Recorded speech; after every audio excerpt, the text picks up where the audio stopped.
Saludos, hoy vamos a hablar del círculo de Moore en 2D. Primero hay que hablar de una breve introducción. Para ello tenemos que tener en cuenta varias cosas. Primero, nosotros tenemos que darnos cuenta que en los problemas reales de ingeniería se puede asimilar como el tensión ideal es bidimensional. Para ello tenemos que suponer lo siguiente. Tenemos que coincidir que nuestro eje X3 o Z sea la dirección principal. Para ello vamos a tener nuestro tensor de la siguiente manera. Con este tensor nosotros vamos a buscar nuestro vector de tracción, que simplemente es la multiplicación de este tensor por el vector normal. De esta manera nosotros podemos darnos cuenta de varias cosas. Primero, que todas las partes asociadas a la dirección X3 o Z son bien o conocidas o son irrelevantes, como podemos ver ahora. Por ello podemos pasar de una tercera dimensión a una segunda dimensión, donde simplemente vamos a trabajar con este X y con este Y, puesto que este va a ser nuestra dirección principal, de la siguiente manera. Así podemos llegar a tener un tensor más simple en función de 2D y aparte nuestro vector de tracciones también en función de 2D. Vamos al primer punto, el estado tensional sobre un plano dado. Para ello tenemos que entender varias cosas. Primero tenemos que entender el siguiente punto. N va a ser nuestra dirección normal unitaria, mientras que M nuestra dirección tangencial unitaria. Aparte de eso vamos a tener un ángulo θ, el cual nos va a permitir analizar N y M en función de este mismo ángulo θ. Aquí tenemos que tener observaciones simples que son notorias, pero es bueno analizarlas así. Primero es que N siempre va a ir al exterior del plano. M, por otro lado, siempre va a depender de este punto P, que va a rotar en función del sentido horario. Y aparte de eso, el θ va a ser positivo siempre que vaya en contra de las manecillas del reloj. Vamos a hablar de las operaciones que podemos trabajar ahora. Primero, con nuestro vector de tracciones, podemos simplemente analizarlo multiplicando por el vector unitario normal que ya habíamos analizado anteriormente en función de θ. De esta manera podemos analizar ya dos cosas aquí. Primero, la tensión normal, que va a ser ocupando este vector multiplicándolo por el vector normal, y aparte también la tangencial, que va a ser simplemente multiplicándolo respectivamente con el vector tangencial o tangente. De esta manera ya podemos tener dos puntos claves, que son nuestra tensión normal y nuestra tensión tangencial expresada en función de θ. Vamos a hablar del problema directo, que es la diagonalización del tensor de tensiones. Para ello primero hay que entender qué es el problema que vamos a analizar. Primero, hay que darnos cuenta que este problema ya consiste en tener conocidas las componentes de nuestro tensor de tensiones en este X y en este Y. Ahora, vamos a obtener la dirección y las tensiones principales cuando éste haya girado en función de este ángulo alfa. Esta función de este ángulo alfa nos va a dar dos nuevos ejes, el X y este nuevo eje Y, que van a depender sí o sí de nuestro ángulo alfa y de pi medios más alfa. De esta manera podemos entender que esto solo tiene una componente normal, puesto que la componente tangencial se anula y se vuelve cero. Entendiendo eso, podemos asumir la ecuación de esta manera, siendo esta igualada a cero.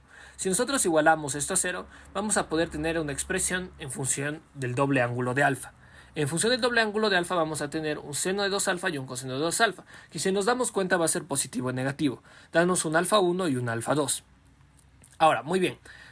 Ya analizando anteriormente nuestra tensión normal, podemos analizarla y reemplazar, en vez de tener un ángulo θ, ahora vamos a tener un ángulo alfa, expresado en el ángulo de inclinación que va a girar en cualquier tipo de plano. Entonces, de esta manera nosotros reemplazamos este coseno de 2 alfa y este seno de 2 alfa en función de las expresiones que habíamos encontrado anteriormente. Y ahora vamos a tener la tensión normal ya 100% expresada, sin importar el ángulo de alfa que nosotros deseamos. Ahora hablaremos sobre el problema inverso. Este problema consiste en que, dadas las direcciones y tensiones principales sigma 1 y sigma 2 en el plano de análisis, podemos obtener las tensiones sobre cualquier plano. Esto gracias a que está caracterizado por el ángulo beta que forma su normal con la dirección principal correspondiente a sigma 1. Si consideramos el sistema X' y Y', el cual está asociado a las direcciones, y aplicamos la ecuación anterior del problema directo, estas ecuaciones de aquí, como podemos ver, y reemplazamos los datos que encontramos aquí, vamos a encontrar la tensión normal en función de beta y la tensión tangencial en función de beta igualmente. Círculo de Moore para estados planos. Si consideramos ahora todos los posibles planos que pasen por el punto P y los valores de la tensión normal y tangencial sigma θ y tau θ, podemos caracterizar ahora el estado tensional en el punto sobre un plano de inclinación θ mediante la pareja, en donde sigma es igual a sigma θ y tau es igual a tau θ, ambos pertenecientes a los reales. Ahora se determina que un punto en donde x es semejante o equivalente a sigma y y es equivalente a tau. Bien, ahora consideramos un sistema de referencia que coincida con las direcciones principales. En este caso vamos a utilizar el de la figura anterior del problema inverso, donde coincidía x' con y', coincidía con las direcciones principales sigma 1 y sigma 2.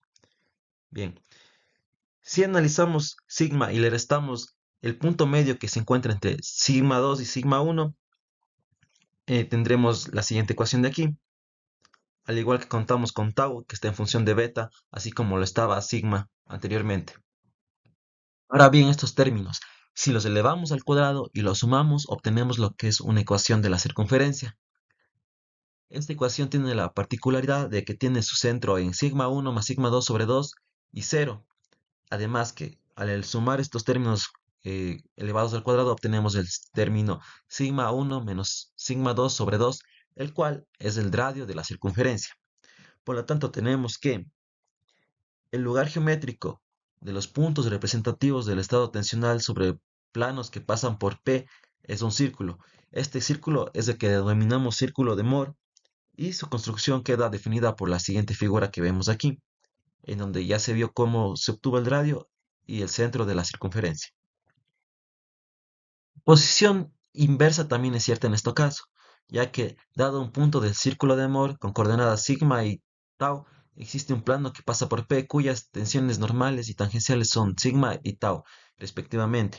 De esta manera podemos despejar el coseno de 2 beta, que nos da igual a sigma menos a, que es el punto medio, sobre el radio. De igual manera se puede hacer lo mismo con el seno de 2 beta, que nos da tau sobre el radio, lo cual nos da la interpretación del ángulo de 2 beta sobre el círculo de Moore, el cual se puede ver evidenciado en esta figura de aquí. Propiedades del círculo de Moore.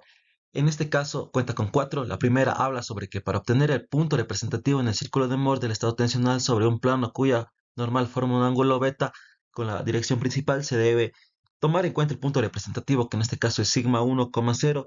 Se gira un ángulo de 2 beta en dirección contraria a las manecillas del reloj, es decir, que va desde sigma 1 hasta sigma beta. La propiedad 2 nos habla que los puntos representativos en el círculo de Moore de dos planos ortogonales, como se puede ver en la imagen que son ortogonales, están alineados con el centro del círculo. Esto en consecuencia a lo mencionado en la propiedad A. Para esto tenemos que beta 2 es igual a beta 1 más pi sobre 2, lo que podemos evidenciar en esta imagen dibujada el círculo de Moore, en donde esto es igual a que 2 beta es igual a 2 beta más pi, y se puede ver la alineación que existe entre sigma A tau A con sigma B tau B. La tercera propiedad habla que si se conoce el estado tensional en dos planos ortogonales se puede dibujar el círculo de Moore. Como vimos en la propiedad 2, si tenemos dos puntos representativos y son ortogonales, estos tendrán una alineación. Por ende, esta alineación intersecta con el centro del círculo de Moore. Por lo tanto, si sacamos la intersección entre el eje sigma y la alineación, contaremos con el centro, además de que tenemos dos puntos representativos, por lo tanto podremos dibujar el círculo de Moore. La cuarta propiedad habla que, dadas las componentes del tensor de tensiones en una determinada base ortonormal, se puede dibujar el círculo de Moore. Las componentes del tensor de tensiones son sigma, que podemos ver en esta matriz, y para hallar el radio debemos utilizar esta fórmula, además que podemos encontrar los puntos diametrales utilizando esta fórmula que va a estar, al igual que el radio, en función de sus componentes. 4.7.6 El polo del círculo de Moore. Teorema. En el círculo de Moore existe un punto denominado polo que tiene las siguientes propiedades. La primera, si se une el polo P con otro punto A del círculo de Moore, se obtiene una recta que es paralela al plano de cuyo estado tensional es representativo el punto. Y la segunda, que la inversa también se verifica, es decir, dado un plano cualquiera, si se traza por el polo P una recta paralela a dicho plano, esta cortará el círculo de Moore en el punto B que representa el estado tensional de dicho plano. Vamos con la demostración. Sea el tensor de tensiones en el punto y su representación gráfica sobre los planos cartesianos de la figura, denominados el plano A, el plano vertical, y plano B, el plano horizontal, sean A y B los correspondientes puntos en el círculo de Moore, acá en la parte de la derecha. Suponiendo que se verifica la propiedad, el polo del círculo de Moore podría obtenerse trazando desde el punto A una vertical paralela al plano A y donde corta el círculo de Moore se encuentra el polo P. También, trazando desde el punto B una recta horizontal paralela al plano B, donde corta el círculo de Moore se encontraría el polo. Puede verse en la figura que en ambos casos se obtiene el mismo punto P. Siguiente. Consideremos ahora un plano arbitrario cuya normal forma un ángulo θ con la horizontal y sean sigma θ y sigma tau las tensiones normal y tangencial respectivamente. Según este plano, supongamos además que la tensión principal mayor a sigma sub 1 forma un ángulo alfa con la tensión sigma sub x. Entonces la tensión sigma sub θ formará el ángulo θ menos alfa con la tensión principal mayor a sigma sub 1. 3. Consideremos el círculo de Moore y el polo P obtenido en el paso 1.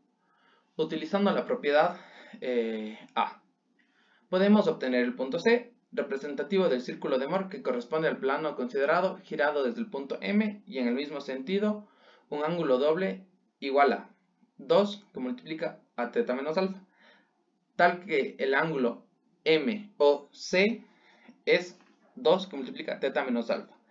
Por construcción, el ángulo AOM es 2 alfa y el ángulo AOC, suma de ambos, es 2 θ menos alfa, más 2 alfa igual a 2 θ. Y el arco abarcado por el mismo es AMC igual a 2 θ. El ángulo semiinscrito APC, que abarca el mismo arco AMC, valdrá por lo tanto θ, con lo que queda demostrado que la recta PC es paralela a la traza del plano considerado. Puesto que dicho plano es cualquiera, la propiedad queda demostrada. 4.7.7 Círculo de Moore con el criterio de los signos de la mecánica de suelos. En la mecánica de suelos se suele utilizar un criterio de signos respecto a las tensiones normales y tangenciales, que es contrario al utilizado en la mecánica de medios continuos. Las diferencias son: en la mecánica de suelo, las tensiones positivas son de signo contrario, es decir, las tensiones normales son positivas cuando son de comprensión y el sentido de las tensiones tangenciales positivas viene definido con un giro anteriorario respecto al plano. Y también el criterio de los signos para los ángulos es el mismo, es decir, ángulos positivos antihorarios. En consecuencia, si se representa en ambos casos la ordenación de las tensiones principales